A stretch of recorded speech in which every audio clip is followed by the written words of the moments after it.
When it comes to self-employment, or I'll just go ahead and say being full-time into the hustle, there's a certain type of mentality that you need to adapt if you're going to be successful. Now, obviously, this is the Side Hustler Society podcast, so we do talk about additional ways of making money via side hustles. But this episode is really going to be for those that want to take whatever they're doing full-time into the next level, and they actually want to leave the 9 to 5, or at the very least, make their side hustle income a significant part of their overall income. That's why I'm glad to say on this episode, I'm actually going to be bringing one of my guests back that we had on a former episode, Hasan. Y'all know him as a Sani Bravo Reacts on YouTube, and we did a show with him before on the Side Hustler Society podcast about his profession on how to be a personal trainer, how to get certified, how to expand your clientele, and overall the dynamics of making side hustle money with being a personal trainer or even doing it full time. But on this show, we're actually going to be talking about the hustler's mentality, as he has done several hustles throughout his life, from moving t-shirts, obviously, to personal training, to we got into a lot in the show, so I'm not going to spoil it. We're just going to go ahead and dive into the show. So with that being said, let's hit that intro and get started. Welcome to the Side Hustler Society podcast with your host, Elijah Bilel. This is where you can find out more about hustles that are best for you. And of course, make more money in the process. Elijah has been in the gig economy and freelance space for over 5 years and has done over 3,000 deliveries on Uber Eats. He's an Airbnb superhost, runs multiple YouTube channels, and is the author of the best-selling book, The Anatomy of Financial Success. It's his mission to empower people with the tools needed to be successful. Now, welcome your host, the king of side hustles, Elijah Bilel.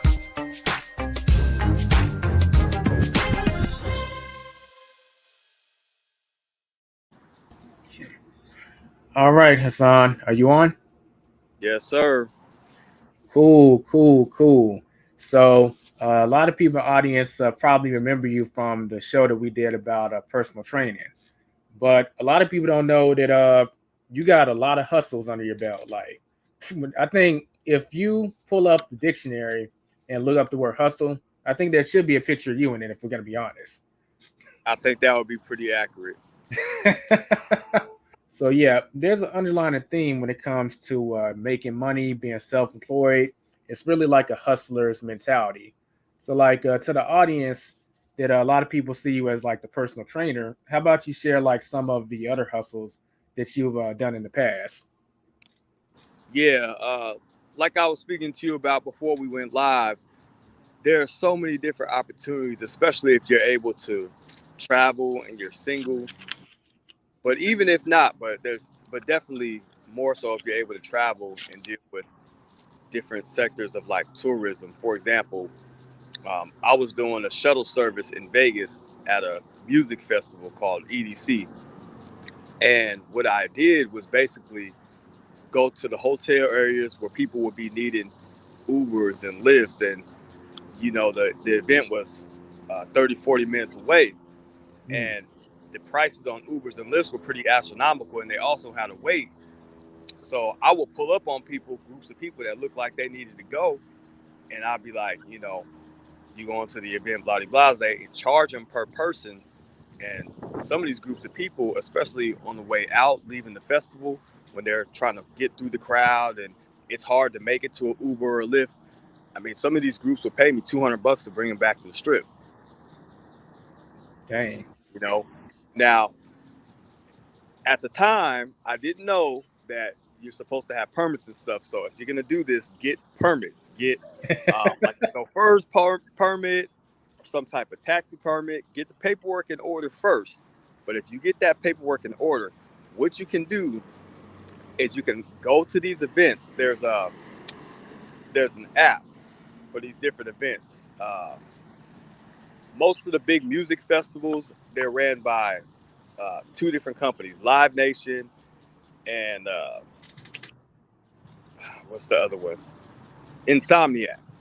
And you could download their apps, follow these events, and do this shuttle service at these events. Not only can you do that, you can find people where the hotels are and stuff like that, or at least when people are leaving the event, when there's mayhem and there's too big of a crowd for them to, they got to wait a long time for a cab. That's how you can capitalize, because they have to wait so long, or it takes them a lot of walking to get to one.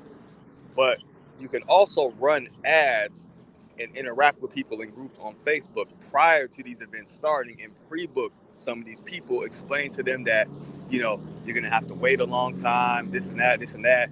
And if you book me in advance, you'll save a little bit of time and you'll save some money. And you can book them per person, maybe $50 a person per day, and run it like that. Huh. And how much did that shuttle cost? Well, it's funny. I actually rented a van because the more people you can seat, the more you can make, because you're charging per person. So I rented a kind of van was that? A Toyota. It was a brand new. It was a really nice van. Toyota Seneca something. Toyota something that started with it. I think it was a Seneca, but I could be wrong. But I drove it down there. It's about a 15-hour drive from Vegas. To Vegas from Seattle. So I drove it down and did it like that. Okay. Cool. But you already have a large vehicle that could seat, 5 to 7 people. You're pretty much good to go. How much did it cost to rent? Do you remember, like the van? Yeah, it costed me close to a G after everything was said and done. But I did have a $200 deposit that I got back. But I also had the gas expense, which was,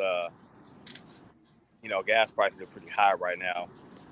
Actually, I don't remember actually calculating my total gas price, but think about it. If you're getting $200 for a trip and you're doing it all, I was doing runs till 6, 7 in the morning.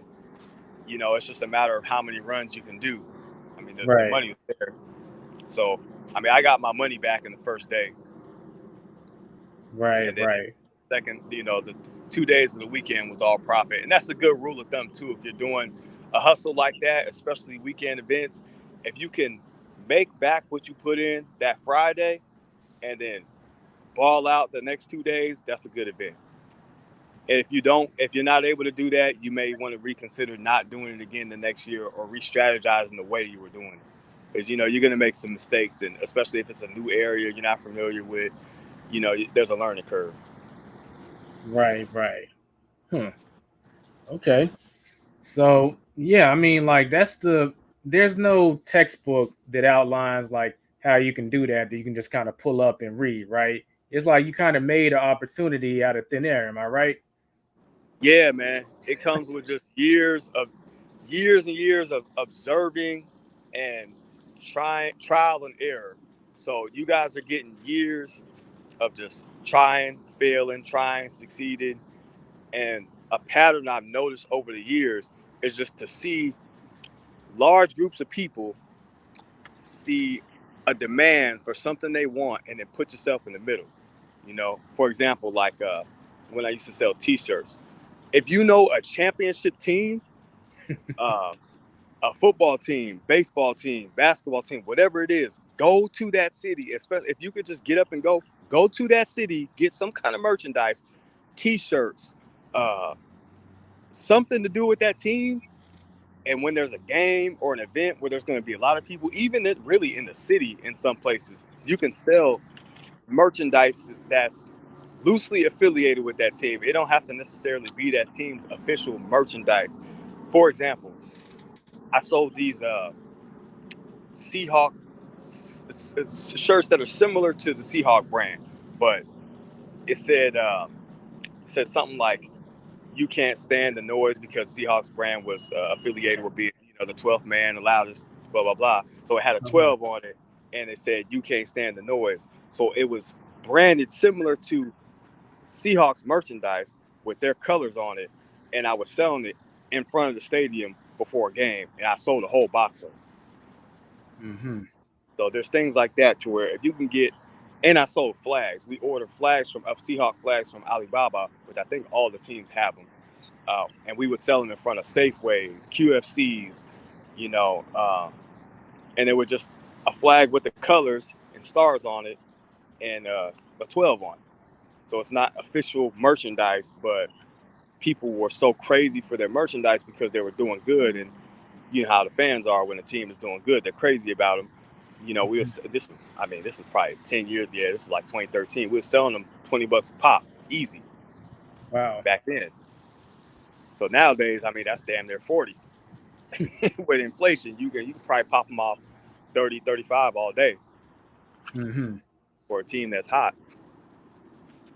Opportunity. That's the consistent theme I'm hearing. And also attach yourself to a trend and seeing like a huge amount of people there, then just taking advantage. A lot of people, well, I don't think you think like this until you've been in the game for a long time. Usually like self-employed. Like I remember like when I was dabbling around with like network marketing when I was younger, I was like in a company called Total Life Changes, where they sold this tea, which was really good at losing weight and detoxing. And most people would just move the tea directly. But what me and my downline did is we went to events, vendor events or events that are health and wellness friendly, and we could have went and just sold the tea. But what we did was we gave a free fitness assessment. We got a body fat monitor, had them, we checked their body fat, and we had a chart that showed exactly like where's the healthy ranges that you need to be in. And most people weren't in healthy range. And even if they were in healthy range, they still may have problems with their energy and stuff. We will break down, look, this is where you need to be, this is where you are. And then the T was positioned in the perfect place to where, like, oh, he just told me what was wrong. Well, shoot, it only makes sense to get the T. We even had a scale right there where we take their weight and do a formula to get all this information to them. And then once you point all this out, like, oh, well, it only makes sense for me to get the T. Like, it's stupid not to. But all that is opportunity. You got to take advantage of it. Exactly how I sold personal training. That's exactly how I was the number one personal trainer in my gym, because I was confident in what I was selling. I was a product of what I was selling. I lived the lifestyle. I did the meal preps. I did the daily workouts. I have the strength in the gym. So I'm selling something that, okay, I'm taking your tests, you know, taking your measurements, your weight, your BMI, etc., asking you all the questions, you know, hitting all those pain points. Okay, I got the solution. What's the problem? I mean, literally, you know what I'm saying? And that's how I looked at it, because it's the truth. Like, you have the problem. You came to me because you want this problem solved. I'm going to solve it. Give me your money. It's simple. It's just money. You want the problem solved or not?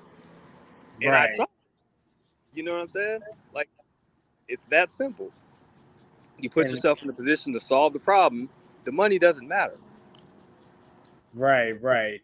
And you know, it's pretty interesting you say that, because one thing that people kind of leave out on is, like, look at us. You're a personal trainer. I'm not a personal trainer, but I did study personal training, and I could use elements of the presentation to promote another product. Right.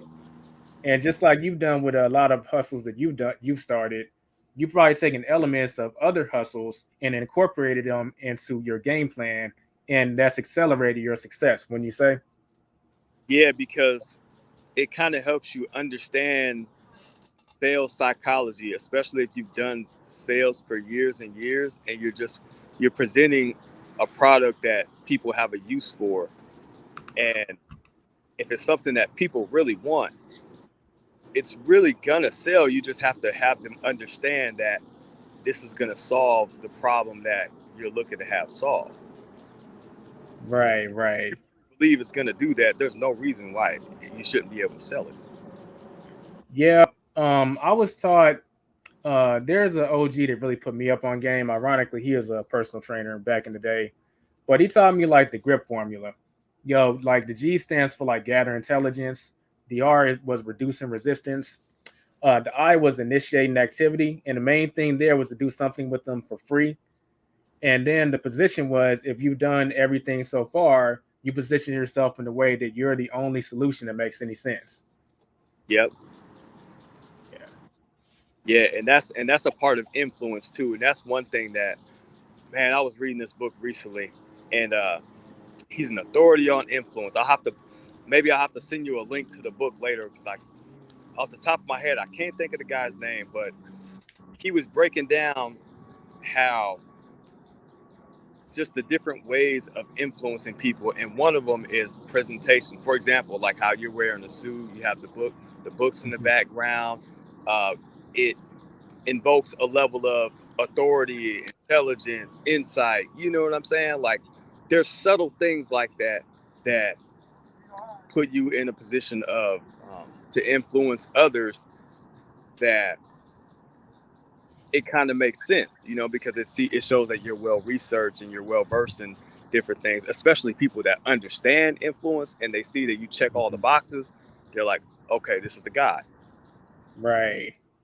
And how well you're able to articulate what you're presenting.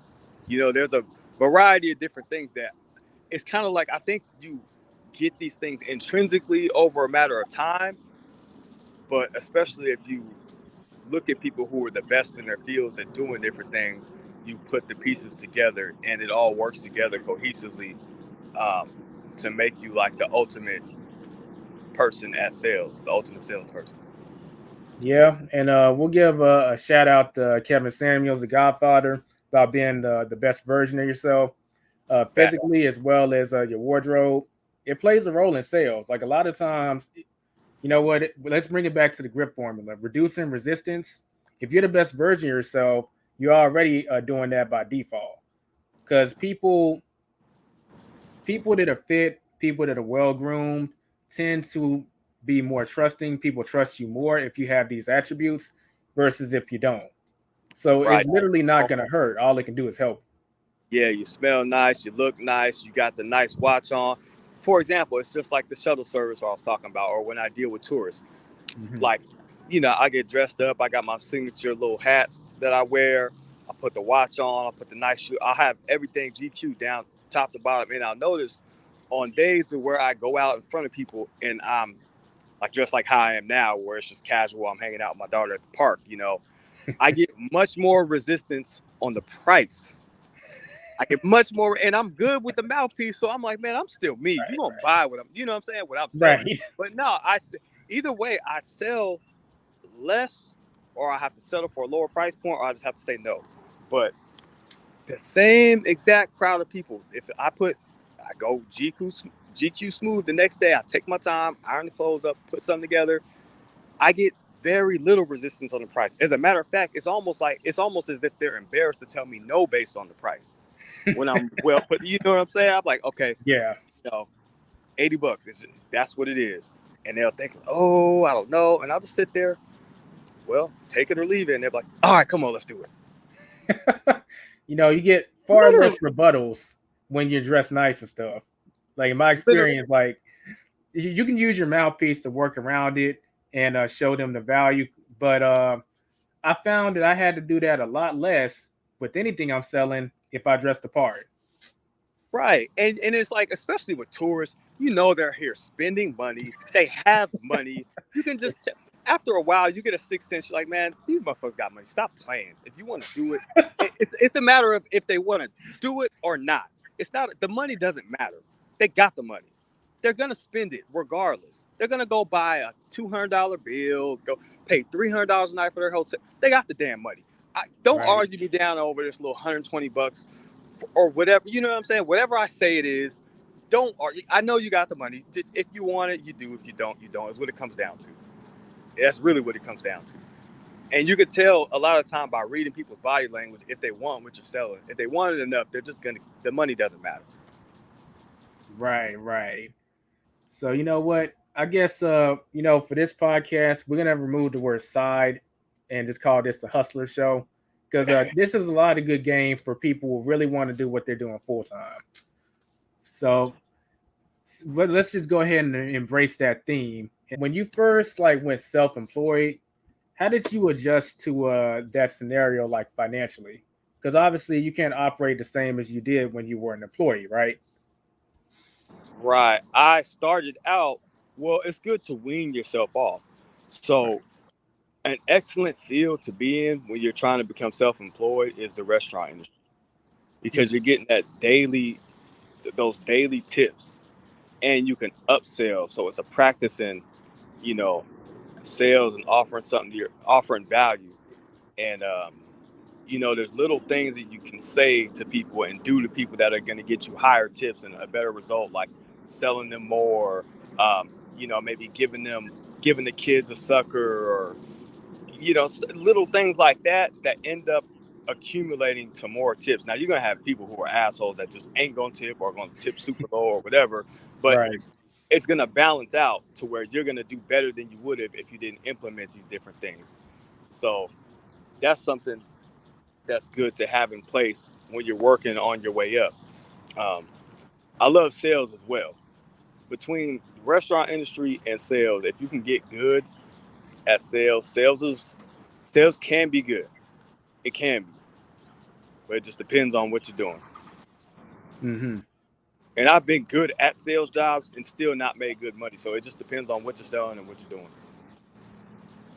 Right, right. That's part of the reason why if people were listening to the last show, I shared that I have a background in like network marketing. And I do recommend network marketing for people who don't have sales experience.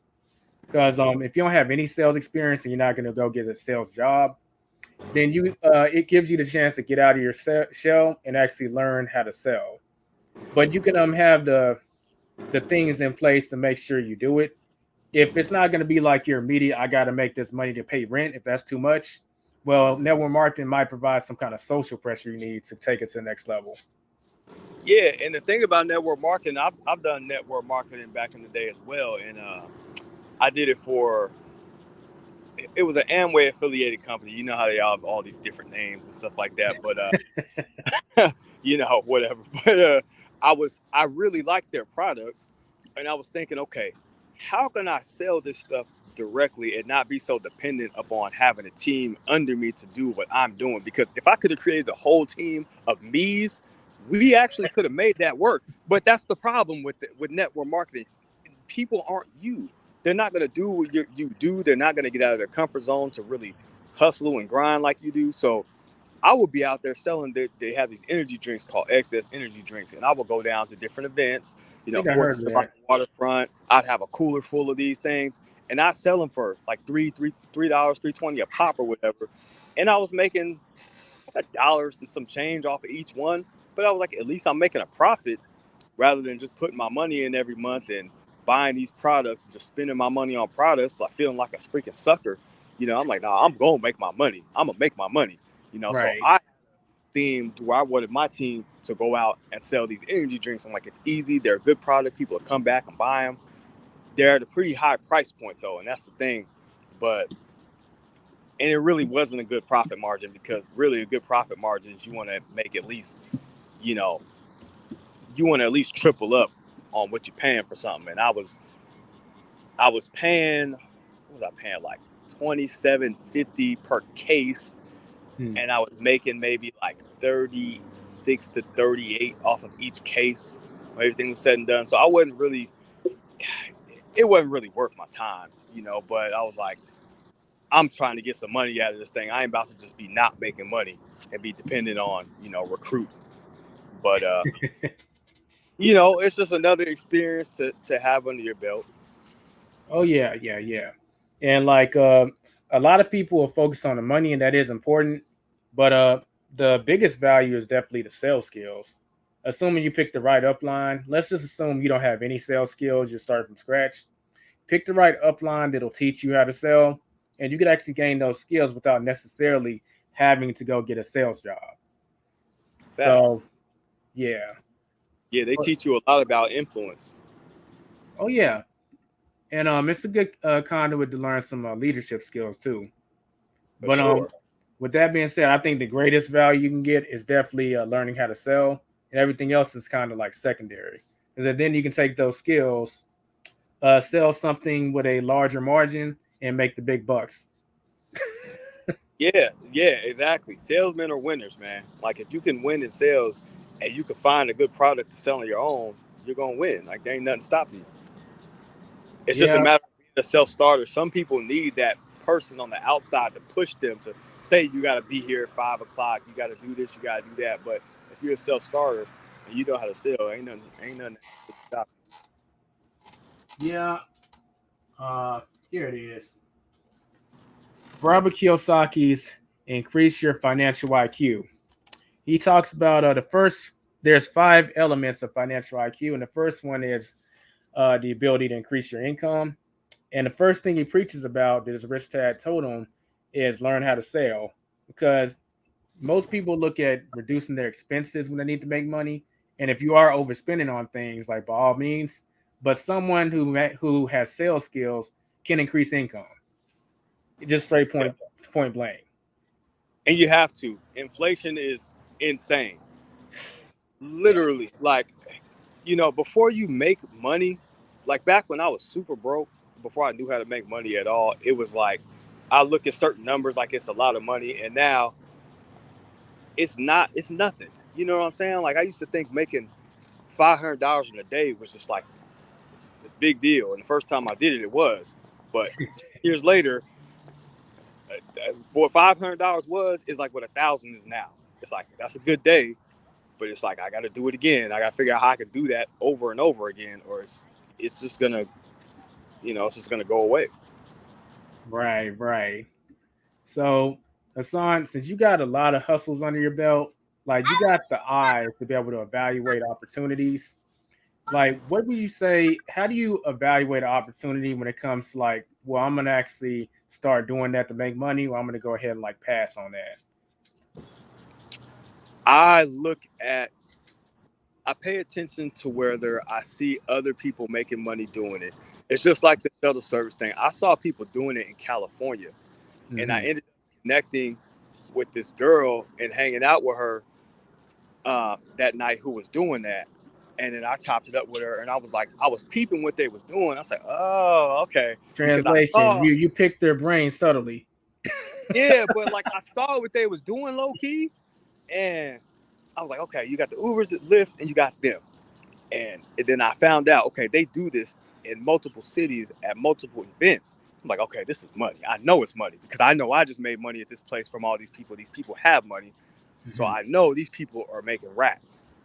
I don't know. After a while, you just develop an eye. Like if people are doing something and there's multiple people doing it, and they had a team too. It wasn't just like one person. They had a team of people. There was infrastructure there. I'm like, oh Mm-hmm. yeah, oh there's some money here.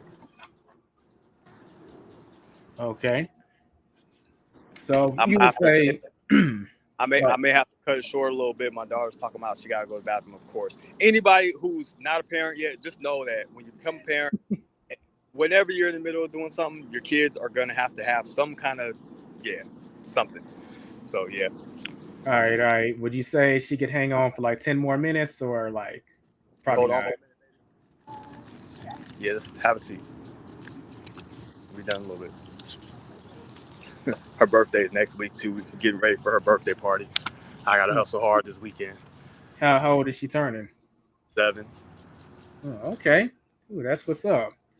Yep, that's my youngest. I started young. That's another thing that has kept me on the path of you can't really work no normal job nowadays and be sufficient enough to take care of a family. Even a lot of people that go to school. Mm. I was just watching a video of this woman last night that has a master's degree. She's crying about how she's overqualified for all these jobs that she's trying to get, and how the jobs she's qualified for don't make no money. A lot of these degrees don't make no money. Even at this point, it's 2022. $100,000 ain't even what it used to be. So all these jobs like that you can go into the field making $100,000. That's cool for a single person, but in Seattle, LA, New York, bro, you're doing okay. Like you're Right. doing okay. But it's like the cost of living keeps going up, and the cost of um, the wages don't go up. They're not going up. You got to become an entrepreneur. You don't have a choice. Yeah, you might want to trademark that statement. But like, as far as like, how can you balance like having a family and like working a full-time job? There's a study, not a study. I think in other places, like other countries, people have a 30-hour work week. And I wonder why that is. What versus people here working like 60 hours and stuff. It's because how can you do that 40-hour stuff and have time for your kids, have time for your significant others, have time for your friends, and have time for yourself so you don't go crazy. It's a scam. Right. It really is. And I'm torn because part of me wants my kids to go to school. I mean, this is the thing. You got to research what you're going to school for. Like, if my son wants to become an engineer or something, like, okay, that's cool. Even if they don't pay you what you're worth, which they probably won't, you could take that skill set and maybe start your own firm or something. Or if you become a doctor, doctors are always going to be needed, especially if you're a specialist. You know, stuff like that to where you're in the STEM field, you could become a specialist and eventually start your own firm or something. Yeah, you could get some money. But if you're just going, spending all this money, getting in all this debt, and there's not a clear path to make a lot of money, to pay off that debt and make a lot of money to sustain yourself or putting in all that work over time like that, man, you might as well get in sales and just learn everything you can about that. Right. Take that same time. It's going that same learning curve. I mean, we put in over a decade of sales, each of us. That same learning curve that you're gonna put into school like that, I would say it's more valuable to learn sales and marketing in most cases. Right. Yeah. Because you know how to go get the money. You're not dependent on some company handing you kibbles and bits. You know what I'm saying? You have an eye to where it's at and how to go get it. It's just a matter of putting in the time and the grind, And that's another thing about families needing to stay together. That's why I talk so much trash about baby mamas leaving their damn families, because families need to stay together because you need that help. You need that infrastructure because it's really hard for one person to do it all. Right. Yeah, families are for a reason. That's very true. So we'll start wrapping it up because I know your daughter's got to go to the restroom. But I would say that here she comes. She always got to make her cameo. All right, she made her cameo. Okay. So I'm always in the podcast with asking my guests if they have a question they want to ask me. So about anything. So you want to hit me with anything?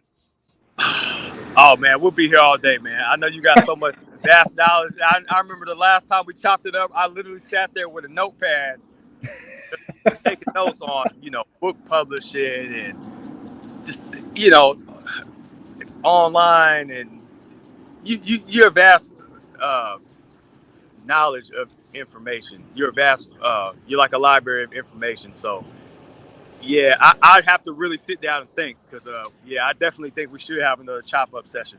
And, but the cool thing is, I'm sure if there's things that you ask me about, there's going to be some things I know that I could chop some game about. And so it's cool to have friends that know stuff. That's a young man out there, have some friends that know stuff. That's one thing I want to teach young men out there. You keep coming up with these quotable lines. Like, you need to start making a list, taking these to the trademark office and getting paid, man. The t-shirt is coming. Yeah. Oh, yeah.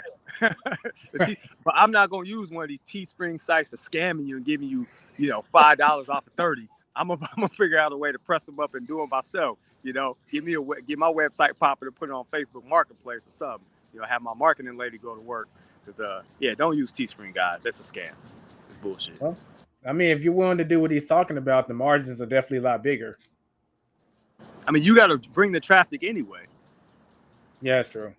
Some of these platforms, I mean, I don't know. I guess there's some traffic, but ultimately, you want to learn to bring your own traffic, man. You don't want to get scammed.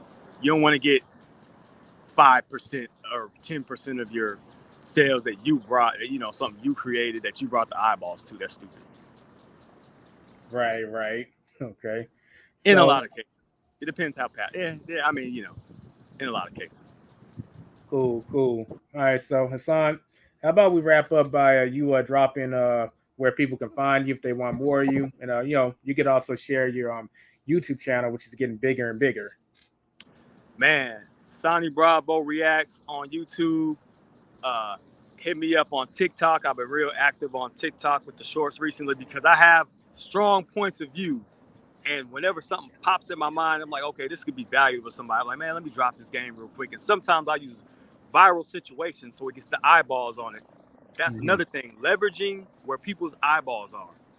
That's another t-shirt. Leverage where people's eyeballs are.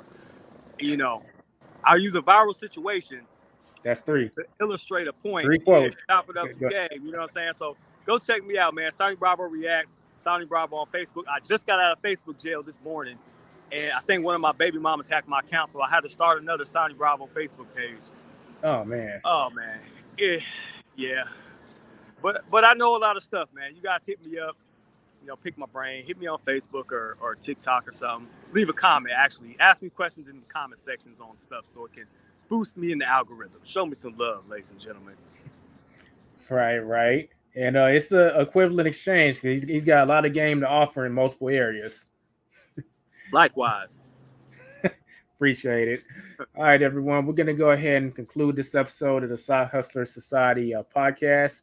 Don't forget to catch the next episode when we post it. And if you're on iTunes, leaving a review for the show greatly helps us out. Lets us know what we can improve on. And also, it just helps this show get found more in these algorithms. And if you're on YouTube, subscribe if you're new and give us a thumbs up. Very much appreciated. We'll catch y'all in the next episode.